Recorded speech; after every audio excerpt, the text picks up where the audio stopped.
আজকের ভিডিওটা আমার বাস্তবিক একজন সুপার হিরো সুপারম্যানের এবং স্পাইডারম্যান বললেও তাকে হার মানা হবে এরকম একজন বাবার এবং তার মেয়েকে নিয়ে, তার রাজকন্যাকে নিয়ে, তার ভালোবাসার মুকুটের মনিরকে নিয়ে আলোচনা করব।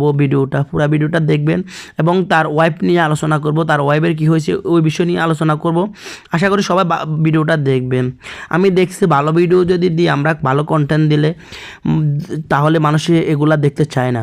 মিথ্যা হাবি দাবি উল্টা পাল্টা খারাপ কিছু যদি কন্টেন্ট দিই ওটা সবাই দেখে, সেই জন্য ভিডিও একটু লং হবে। তাহলে আশা করি ভিডিওটা দেখবেন, তাহলে আপনারা বুঝতে পারবেন। এই বাপ মেয়েটাকে অনলাইন জগতে আশা করি সবাই চিনে, তারা একজন ফেমাস অ্যাক্টর বর্তমানে। তাদের জীবনের কিছু কাহিনী আপনাদেরকে আমি বলি। এই যে লোকটাকে দেখতেছেন ভদ্রলোক, তার নাম হলো আপন। আর যে ফুটফুটে একটা মেয়ে দেখতেছেন, মেয়েটার নাম হলো মাওয়া। তারা দুজন বাবা মেয়ে, বাবা রাজকন্যা। যখন এই বাড়িটার একটা স্টুডিও ছিল, স্টুডিওটা যখন ছিল তখন মায়ের সাথে বাড়িটার পরিচিত হওয়ার পরে মাওয়ার মা বলতেছে, আমি প্রেম করতে পারবো না, আপনার যদি আমাকে ভালো লাগে আর আপনার যদি পছন্দ হয় তাহলে চলেন আমরা বিয়ে করতে পারবো। তারপর যা হোক সুখে শান্তিতে বিয়ে করার জন্য চলে গেল তারা, ফ্যামিলির সম্মতিভাবে তারা দুজনের বিয়ে হয়ে গেল।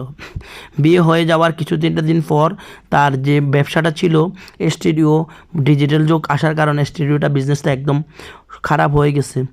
বিজনেস যখন খারাপ হয়ে গেছে তখন তার এই ছোট্ট বাচ্চাটার মাটা হঠাৎ করে অসুস্থ হয়ে গেছে, মানে প্রেগনেন্সি হয়ে গেছে। মেয়েটা তখন জন্মগ্রহণ করবে। তখন তার বাবার কোনো এদিক কেউ নাই, আত্মীয় স্বজন পাড়া প্রতিবেশী যারা একসময় তাদেরকে ভালোবাসতো, যখন টাকা পয়সা নাই সবাই তাদের থেকে হাত ফিরিয়ে নিয়েছে। কারণ টাকা পয়সা যদি না থাকে আপনার সাথে কেউ থাকবে না, এমন এক সময় হয়ে গেছে। তখন হঠাৎ মেয়েটার প্রেগনেন্ট টাইম হলো, মেয়েটা জন্মগ্রহণ করার পর কিছুদিন পর মেয়েটার মা অনেক অসুস্থ হয়ে গেল। কিন্তু অসুস্থ হয়ে যাওয়ার পরও ওই বাড়িটা তার মেয়েটাকে এমনভাবে গড়ে তুলতেছে একজন রাজকন্যার মতো। সারাটা দিন মানুষকে এন্টারটেনমেন্ট দিয়ে রাখে মেয়েটাকে, এবং মানুষকেও এই মেয়েটা এন্টারটেনমেন্ট দিয়ে রাখে। কিন্তু তাদের মনের ভিতরে কী যে দুঃখ একমাত্র তারা ছাড়া পৃথিবীর আর কেউ জানে না।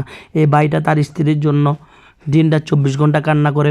মেয়েটা তার মায়ের জন্য ছোটোবেলায় মায়েকে এভাবে অসুস্থ দেখতেছে, মায়ের ভালোবাসা থেকে বঞ্চিত হচ্ছে, সেজন্য সারাটা দিন কান্না করে। কিন্তু একমাত্র সুপার হিরো বাবা তার মুখে হাসি ফোটানোর জন্য সারাটা দিন মেয়েটাকে হাসি আনন্দে ব্যস্ত রাখে। আর আমরা আসলে বাবাদেরকে এই জন্য বলি বাবারা হলো সুপার হিরো। সত্যিকারের একজন বাবা তার মেয়েটাকে কখনো কষ্ট দিতে যাবে না। এই মেয়েটার জন্য সে তার সরকারি চাকরি পাইছিল, চাকরি সাইডে দিচ্ছে শুধু মেয়েটার জন্য। মেয়েটাকে সে প্রতিদিন খাওয়ায়, গোছায়, মেয়েটার সব কাজে খেয়াল রাখে।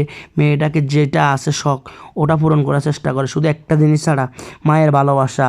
তো মায়ের ভালোবাসা বাবার পক্ষ থেকে যতটুকু সম্ভব এতটুকু দেওয়ার চেষ্টা করে এই বাড়িটা। তাদের একটা চ্যানেল আছে, চ্যানেলটা আমি কমেন্ট বক্সে দিয়ে দিব।